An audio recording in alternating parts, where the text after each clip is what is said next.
И пальто на гвоздях, шарф в рукаве и перчатки в карманах шепчет: подожди до утра,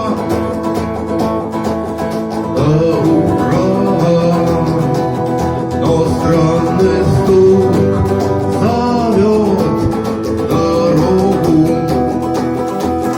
Может, сердце, а может, стук в дверь.